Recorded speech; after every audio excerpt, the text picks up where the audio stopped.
Always look for food with the bordbia quality mark, so you can relax and enjoy it more.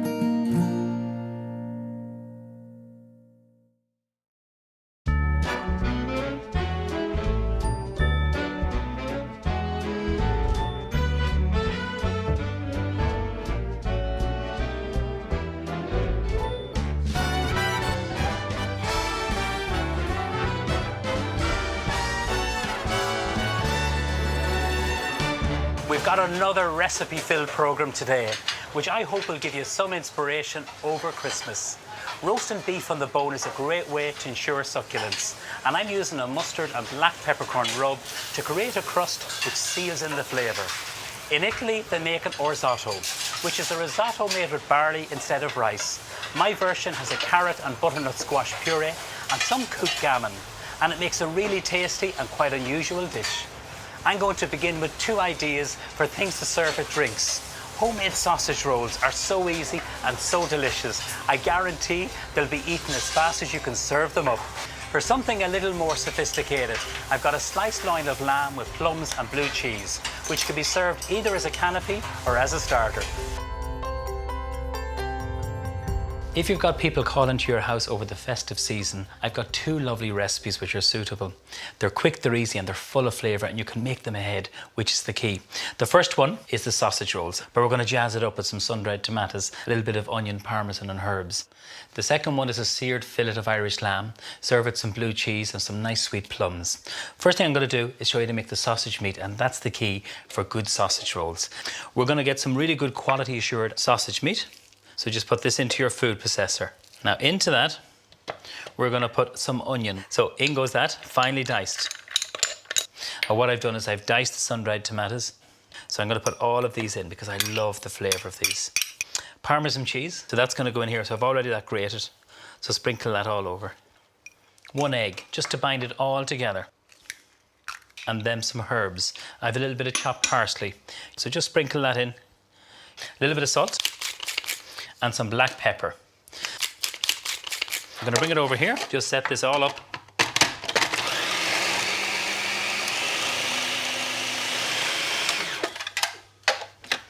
So the food processor does all the work. Just let me show you the consistency. So it's soft, but it's not too soft, and it's the egg that binds it. Now the easiest thing, I think so, is to get a piping bag. Now, so I'm just going to half fill the bag and give it a little twist. And that's your mixture ready. So the way I do it is cut it into a square, get the ready roll so it's an even thickness, 1 egg, a little bit of milk, and then with the pastry brush this all over. So twist the top, you hold it, and if you just watch here, just kind of go in a long kind of sausage shape. Just keep on putting pressure from the top.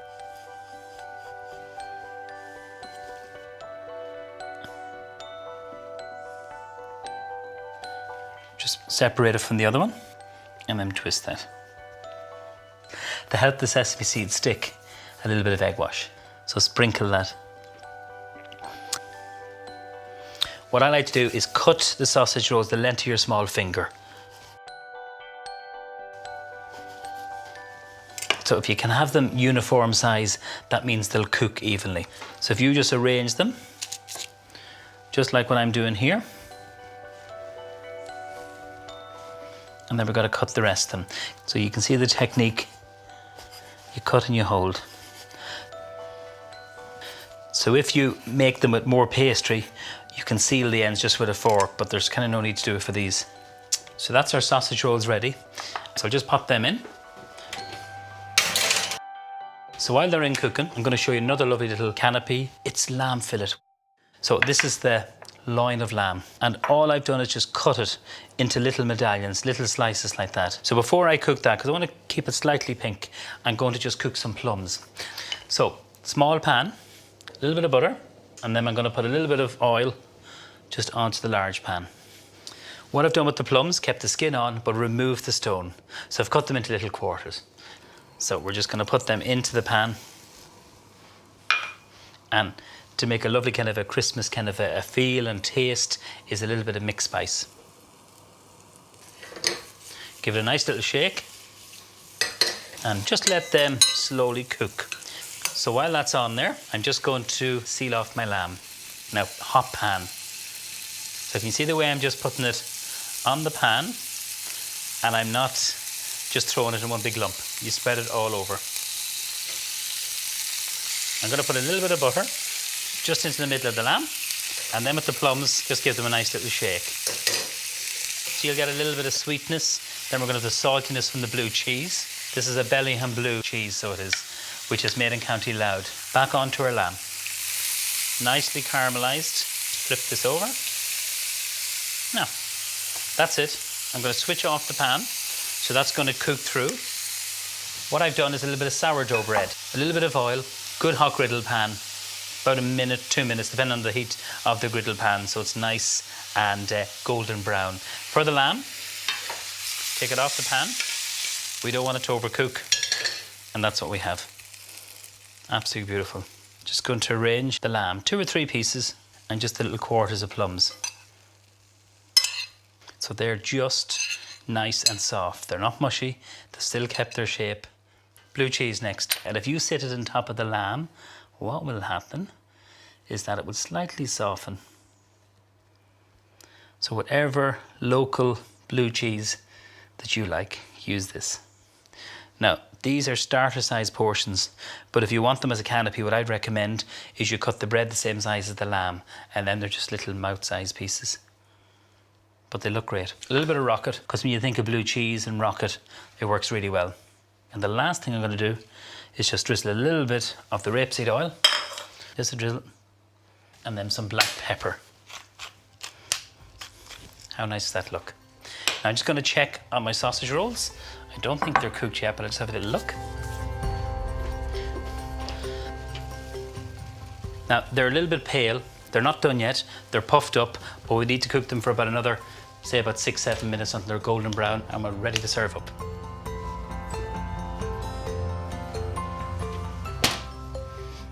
So that's them ready. You can see how beautiful and golden brown they are. So I'm just going to put them on the plate. And I think there's nothing nicer when they come out of the oven. They're fresh, they're warm, there's something very comforting about homemade sausage rolls. And just pile them as high as you can get them. So there are your sausage rolls with sesame seeds. I always serve a little bit of tomato ketchup, I'm kind of classy like that, or a little bit of mayonnaise if you want to. And then our lovely little seared lamb fillet with plums and blue cheese. 2 great dishes that you can serve if you have people coming for drinks.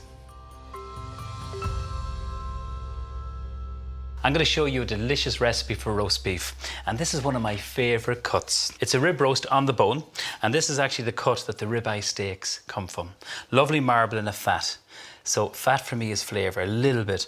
I'm going to show you how to seal it off, but before I do that, we're going to do a really beautiful crust. So I'll just put that down. So when you're roasting any kind of joint, bring it to room temperature. That's so important. It relaxes the meat. You're going to have a more succulent piece of meat. We're going to use some black peppercorns. So what we've done is toast them off in the pan and literally just ground them out in the pestle and mortar. That goes into the bowl. We're going to use some sea salt. So this is our seasoning. Good 2 pinches of that. And then this is interesting. This is some mustard powder. So this is just some dried powder in here. So these are all great flavours that work really well with the beef. They won't overpower it, they'll enhance the flavour. So you just mix this all together, just using a spoon. And then we need to put lots of oil in this. So before I rub this onto the beef, I'm using some rapeseed oil. I'm going to put a good slug of this just onto the pan. So the pan is preheated. So it's a nice big non-stick pan. You can see it smoking there. Okay, now for the beef, and I'm going to use my hands, it's just the easiest for this. So lots of the oil, because this is going to help the crust stick. Now rub that all in, all over.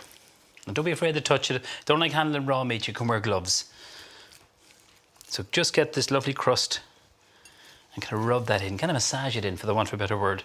This is best done before it goes onto the pan, because if you do this and maybe leave it for an hour or 2, the salt will begin to dry out the meat and you don't want that. So, and it's easy when you have the bones, you can just lift it, and it's very easy to carve because the bone there is removed, so you have 2 little bones, beautifully presented, and it gives so much flavour. So, bring it over onto the pan, and that's exactly what you want to hear. So you seal it in. So why do we do that? It begins to seal in the crust and the outside of the beef, and this is the best way. So if you're doing a joint of beef like this, we seal in the beef to keep all the juices in. And you can see that you get a lovely kind of like a toasted kind of crust on it. So this is key to this cut. Flavour, it's tender. This is dry matured for 28 days. So that's what makes our beef so consistent in Ireland, is grass fed. Never take that for granted, because that is a special ingredient in the flavour of the beef. So while it's in the pan, we're going to serve it with some nice roasted vegetables. So this is some garlic, which is just cut in half. Some garlic in there, cut side down, and garlic is gorgeous. Some onions, just cut them into nice big chunks. A piece of beef like this, if you cook it nice and pink, which is the way I like my beef, will take about an hour in the oven, which I have already preheated. Some carrots. Now I'm going to turn it one more time, and then I'm just going to wash my hands. Look at that. That's exactly what I want. That beautiful golden brown colour. So I'm just going to wash my hands, really important, because obviously you've used your hands to turn the beef and to rub in the oil and the crust. And what I'm going to do next is I'm just going to put some thyme into it. This is one of my favourite herbs. Love it. So I'm going to lift out my beef, everyone. It is heavy. And we're going to put it like that. So if you look at this here, that's what we have. Your ribs sitting up, the little bones just down at the bottom of the dish here, and then arrange this around here. Now, really important when you're doing this is put a little bit of water to keep it moist. Just cold water. You can use stock, we use water. So roughly about 1/4 pint of water, and then that goes into the oven. So the oven is preheated to 200 to seal it in, which we've already done, but to put it back into the oven, good hot oven, then we're going to reduce it down to 180. So when your beef is cooked, take it out of the oven and cover it with tin foil. And this is really important, to let the beef rest. What that means is that it keeps all the juices in the beef. And also with the tin foil, stops it from going cold. So this is it here. Just let it rest and you can present it and just enjoy it. I've arranged all the beautiful vegetables, your carrots, onions, garlic, fantastic. Roast potatoes, hard to beat good roast potatoes. Roosters I find are a very versatile potato. You power steam them, kind of have them the same size, uniform size if you can. Power steam them, that means they're not fully cooked. And then what you do, you bash them against the side of a saucepan just to get a little bit of texture, and then in really good hot beef dripping, which is fantastic. The beef dripping I'm using here is from Pat Whelan. He's a great butcher in Clonmel and Tipperary, and he's made beef dripping fashionable, but the flavour it gives the roasties is fantastic. So a little bit of fresh thyme, and it just gives lovely freshness there, so it does. And I think that looks really, really delicious. Just put that in the centre of the table, let everyone help themselves, and I'm telling you, you will really, truly enjoy this feast.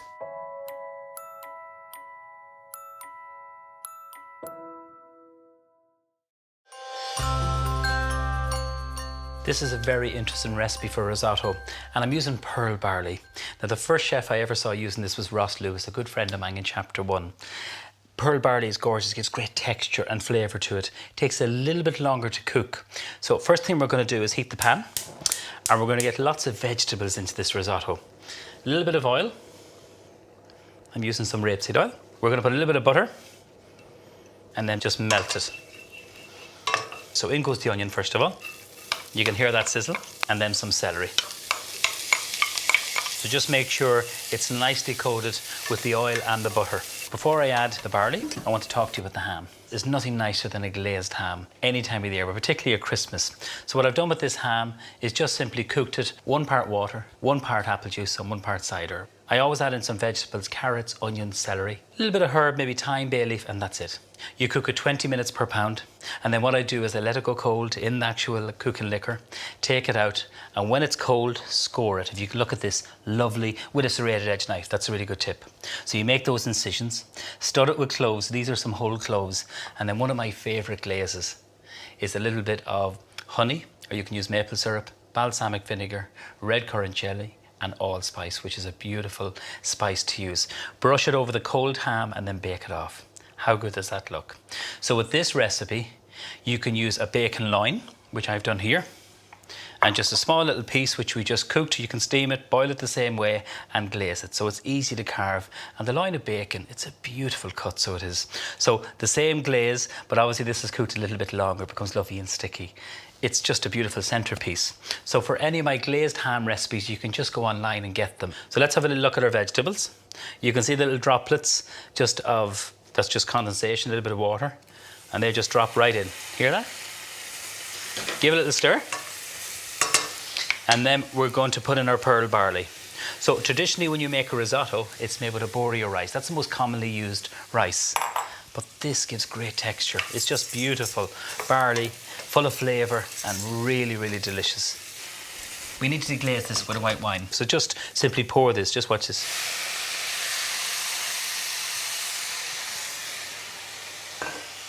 Now again, stir this. And we want to let this cook out. So give this a nice stir, and then we're going to add in some vegetable stock into this. So I'm just going to add half the stock in here. I'm going to bring it to the boil, and I'm going to let it simmer. That's really important. Put the lid back on and keep stirring it, and then you add the rest of the stock. This is going to take between 20 to 25 minutes, and this really depends on the amount of barley that you're using. So they say a risotto boiled is a risotto spoiled. That's a really good tip. Nice and slowly. So put the lid on, one final stir, bring it to the boil, let it simmer, and then we'll come back to that when it's cooked.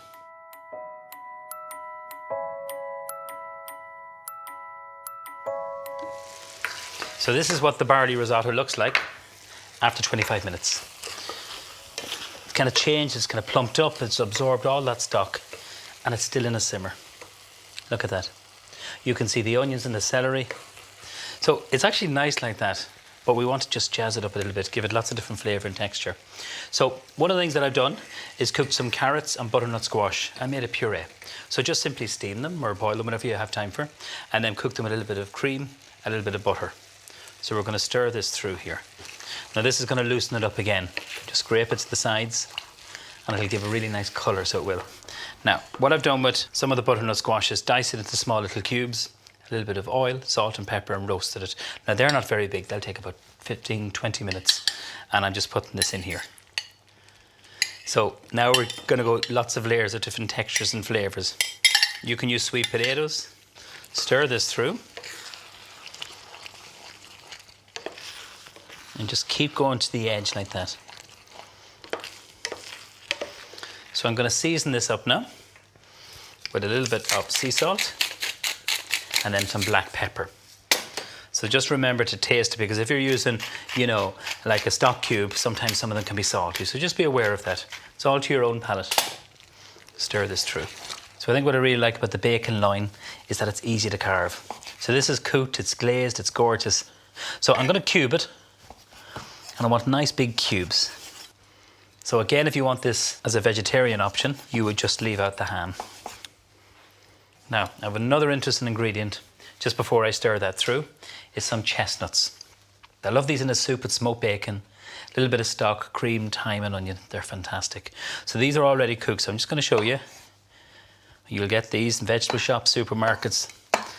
They're readily available. And I recommend you buy extra of them, you freeze them, they freeze perfect. If you're cooking Brussels sprouts, these are delicious in a stir fry with red onion, a little touch of garlic and some chestnuts. They're already cooked. So we put these in. So don't chop them too small. You want a nice little bit of shape and texture to that. I'd nearly need a bigger pot, I think, at this stage.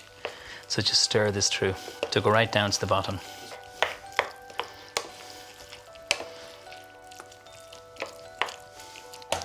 So the easiest way to serve this up is to bring the bowl over and just spoon it in. So look at that lovely drop in consistency. Can you see that? That's exactly what you want. If you want to, I have extra puree, you can add more in, but I'm happy with that.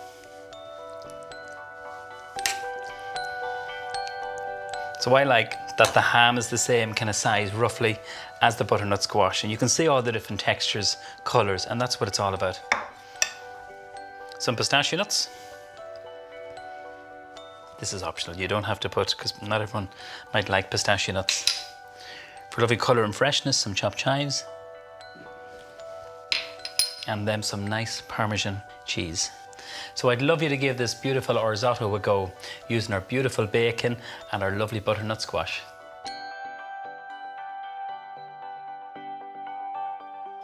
After doing all the work in the kitchen, you just might feel like a drink. And I've got 3 suggestions for you. 3 very different suggestions. The first one I'm going to show you is a warm white wine. And you're thinking mulled wine? No, this is white wine. So what I'm going to do is put this into the pot. And into that, I'm going to sweeten with honey. So if you can use a nice Irish honey, I'm going to put a large spoonful of the honey in there. We're going to infuse it with some lemon zest and lemon juice. And we're going to just grate the zest of the lemon, which makes it lovely and fresh. We're going to put the juice, just cut it in half. So just hold the lemon over and juice it. So I'm going to put the juice of the full lemon. We're going to infuse this then with some lovely aromatic herbs. Fresh thyme, going to put that in, just leave it whole. And then a little bit of rosemary. Now rosemary, go easy on that. You bring this to the boil and then you let it simmer. The next one I'm going to show you is a mojito. So the main ingredients in a mojito is mint. Love fresh mint. We're going to put a little bit of sugar in here for sweetness. We're going to put the juice of a lime. Squeeze all this out. And then we need to kind of crush this and dissolve the sugar. And I'm going to put in some pomegranate juice. Just a small amount just to begin with. Fresh pomegranate seeds, which are gorgeous over a trifle. So the best way is just to maybe mix it around like this and then just kind of crush it like that. Really bruising the mint just to release that lovely freshness. Gorgeous. I'm going to put some more pomegranate juice in. And then what I'm going to do is the white rum.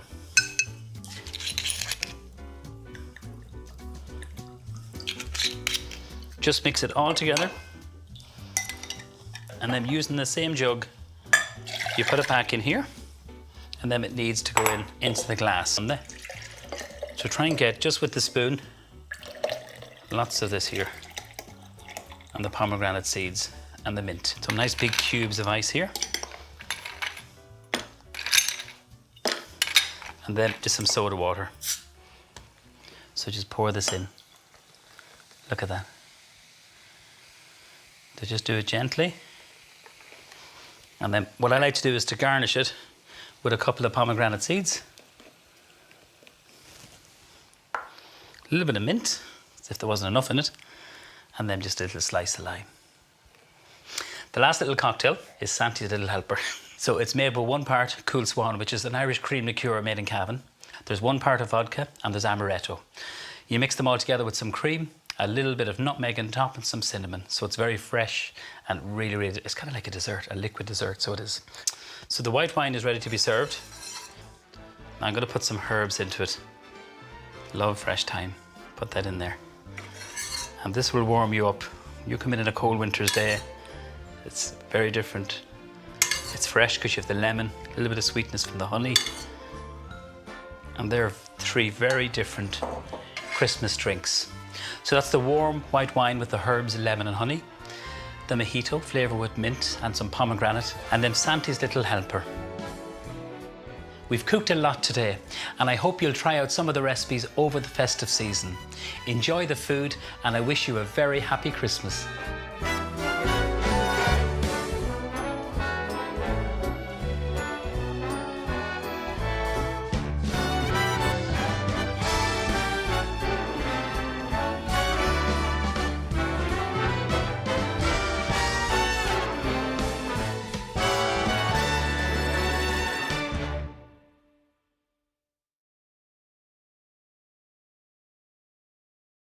Always look for food with the Bordbia quality mark, so you can relax and enjoy it more.